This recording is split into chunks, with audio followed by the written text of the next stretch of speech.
Hello everyone, good morning. सबसे पहले सुबह की शुरुआत हुई है। अपना सौंफ पानी यहाँ पे गर्म होने के लिए रख देते हैं। और मैं सुबह उठी थी, बच्चों के टिफ़िन के लिए तैयारी कर दी थी हमने। आलू उबाल करके रखा था, लेकिन बाहर देखा तो मूसलाधार ज़ोरदार बारिश हो रही थी। फिर बच्चों से पूछा कि स्कूल जाओगे कि नहीं, तो फिर बच्चे बोले थे इतनी तेज़ बारिश हो रही है, चलो नहीं जाते हैं। हालांकि गौरी का मन था, गोलू का जाने का मन नहीं था। सो अब इतनी तेज़ बारिश में जाएँ भी तो कैसे जाएँ, घर तक तो बस आती नहीं, बस तक छोड़ने जाना होता है बच्चों को। और जब तक वो लोग बस पे तक जाते इंतज़ार करते तब तक भीग जाते। पानी बहुत ज़्यादा तेज़ बरस रही थी। हल्की फुल्की बारिश बूंदाबांदी होती तो चलो ठीक है, बच्चों को छोड़ आते किसी तरीके से, लेकिन जब तेज़ बारिश होती रहे तो फिर कैसे जाया जाए। फिर भगवान ही जाने, अब जब बरसेंगे निमसेंगे तभी जाएंगे बच्चे स्कूल।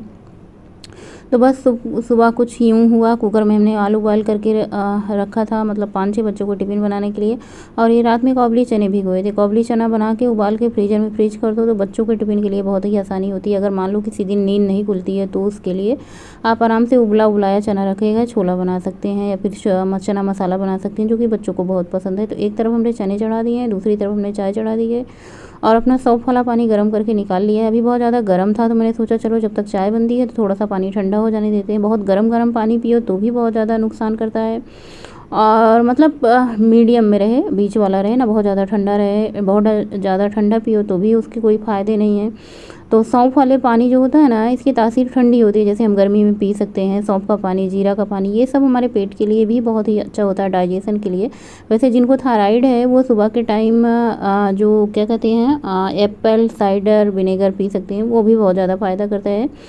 और उनके जो है ना स्लो होता है मेटाबॉलिज्म, जो स्लो होता है थायराइड वालों के लिए, उसके लिए बहुत ही ज़्यादा अच्छा होता है। फास्ट हो जाता है मेटाबॉलिज्म, जो हम खाते पीते चीज़ें हैं मेटाबॉलिज्म जो हमारा सही रहता है तो खाने पीने चीज़ों को जल्दी से डाइजेस्ट करता है। लेकिन जिनको होता है थायराइड, उनका मेटाबॉलिज्म होता है स्लो, और इसी की वजह से उनको मोटापा बहुत जल्दी होता है, क्योंकि जो खाते पीते हैं वो डाइजेस्ट होने में उसको बहुत ज़्यादा टाइम लगता है। तो इसकी वजह से वो जो खाते हैं उनका मतलब जो कैलोरी होती है बहुत ही कम बर्न होती है। कितना भी काम कर लें लेकिन कैलोरी बहुत ज़्यादा कम खर्च होती है, जिसकी वजह से उनका मोटापा बढ़ता जाता है। इसलिए थायराइड वालों को कम ही खाना चाहिए, और जो खाना चाहिए ना बहुत ही हेल्दी खाना चाहिए, जो उनको सूट करे वो खाना चाहिए। थायराइड में जो नहीं खाना चाहिए उसे तो बिल्कुल भी ना खाएं।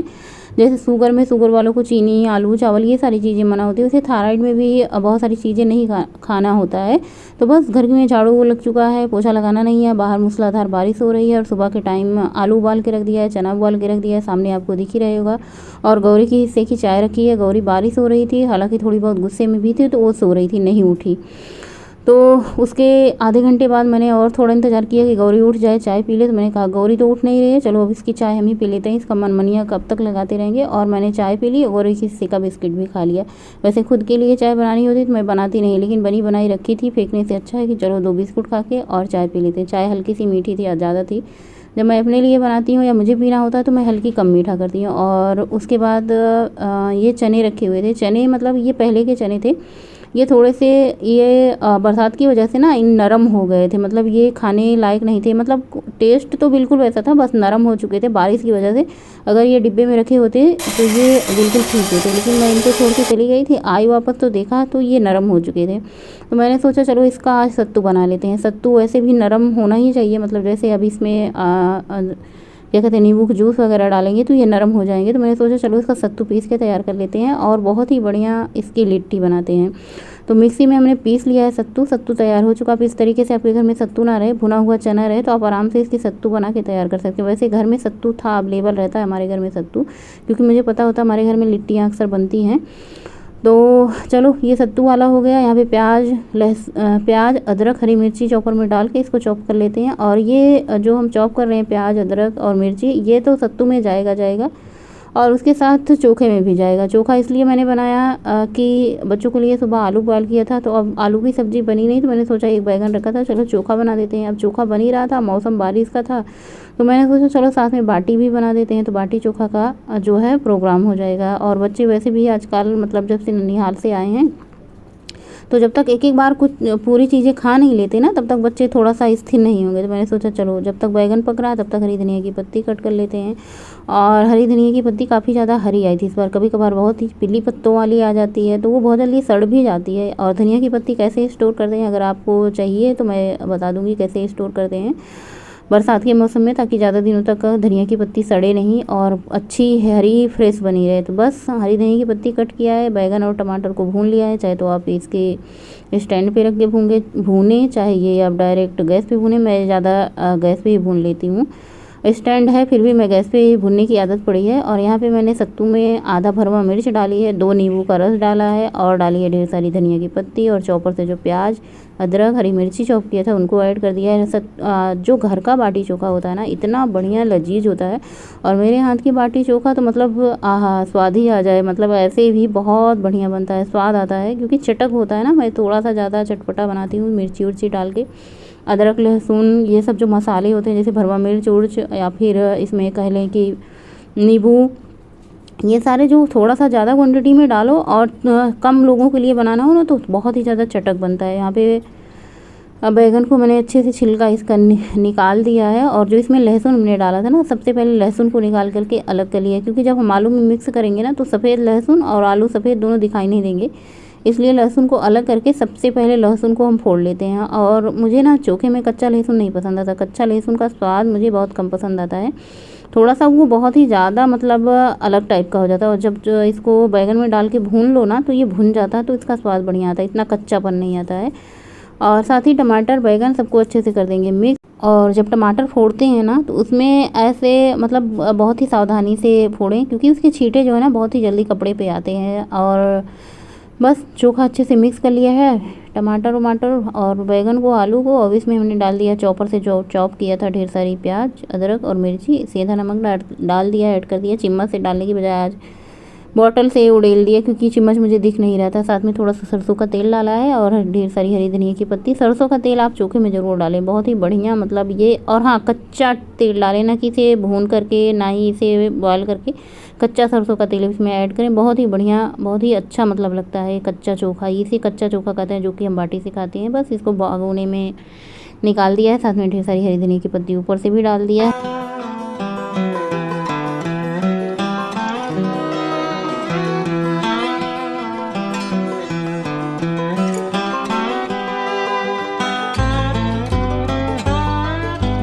अब हम बाटी के लिए आटा लगा लेते हैं। सबसे पहले गेहूं का आटा लिया, इसमें थोड़ा सा अजवाइन डाल दिया। आप डाइजेशन के लिए डाल सकते हैं, नहीं भी डाल सकते हैं। अच्छा, कुछ लोग पूछते हैं इसमें नमक डाला जाता है या फिर मोयन डाला जाता है। ऐसा कुछ नहीं डाला जाता।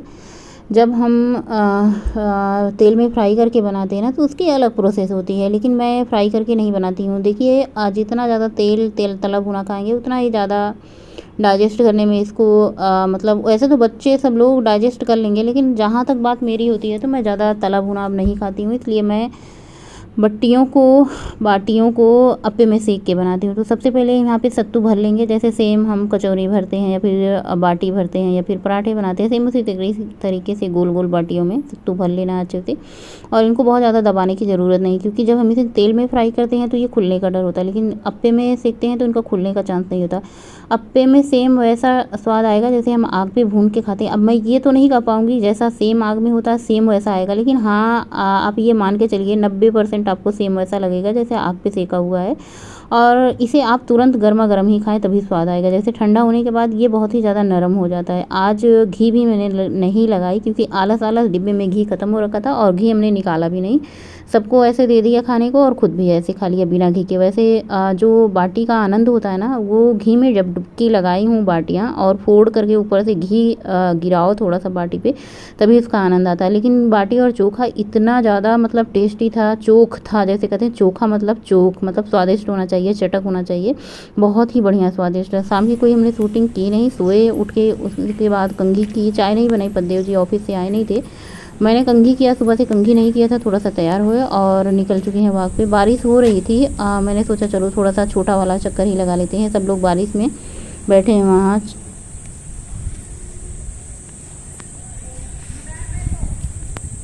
कितना सुंदर लगता है ना, हरा हरा घास, इस पे चलने में बहुत अच्छा लगता है। इस पे हमारे कॉलोनी वाले सब यहीं छपरी के नीचे बैठी हैं, हम भी चलते हैं,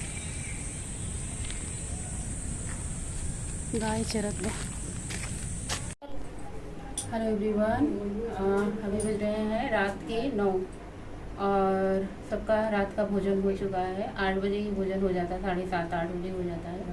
और रात के सारे काम कर लिए, बर्तन धुल लिए हैं। और मैंने अपना सौंफ वाला पानी और किशमिश और बादाम भिगो दिया है सुबह नाश्ता के लिए, और सुबह पानी जो पियेंगे उसके लिए। और रात का सबका डिनर हो चुका, आप लोगों को पता है ज़्यादा सिंपल बनता है हमारे यहाँ रात को, दूध रोटी और आजकल आम रोटी और थोड़ी बहुत सब्जी रात जो बची होती है सब मिला के खा लेते हैं। नहीं होती है तो कोई ना कोई सब्जी बना देते हैं सूखी में, या फिर कुछ ना कुछ बन ही जाता है। मतलब हल्का सब लोग करते हैं, सभी लोग, मैं तो करती हूँ, लेकिन सभी लोग रात के टाइम हल्का ही खाते हैं, 2 रोटी 3 रोटी जिसको जितनी भूख होती है। तो कहने का मतलब ये है कि रात का काम जल्दी हो जाता है ख़त्म, बाकी पूरा दिन सुबह 4 बजे से लेके दोपहर के 12 बजे तक काम चलते रहते हैं। दोपहर को 2 घंटे मुझे मिलते हैं 12 से 2 बजे तक, और रात्रि के 10 बजे से मुझे सुबह 4 बजे तक सोना होता है। 4 बजे उठ जाते हैं, 4, सवा 4, 4:30 तक जरूर उठ जाते हैं। आज मैंने आप लोगों से बिल्कुल बातें नहीं की हैं क्योंकि भगवान सुबह बारिश करने लगे, उसके बाद मैं कुकिंग करने लगी, फिर दोपहर को थोड़ी देर आराम किया, फिर उसके बाद शाम हो गई। बच्चे स्कूल भी आज नहीं गए, और जब बच्चे स्कूल नहीं जाते हैं, घर पे रहते हैं ना, तो मतलब तब नहीं हो पाती है बात, क्योंकि बच्चे होते हैं तो फिर कड़बड़ लगाते हैं, तो फिर बच्चे रहें और बात हो जाए। अभी मैंने टीवी बंद करवाई है, पंखा बंद किया, तो आप लोगों से बातें हो रही हैं। और सुबह बारिश हुई थी, शाम को फिर से बारिश हो रही है। जब सोने का टाइम होता है तब भगवान जी खूब ज़्यादा गर्मी करते हैं। अभी जो है वही झिपिर वाली लगाए हैं, मतलब तेज़ नहीं हो रही है। देखना ये है कि बच्चे कल स्कूल जा पाते हैं कि नहीं। जैसे 8:30 सवा 8 बजे तैसे भगवान जी मतलब बारिश करके खुल गए, धूप हो गई, लेकिन सुबह बच्चों को स्कूल भगवान जी नहीं जाने दिए।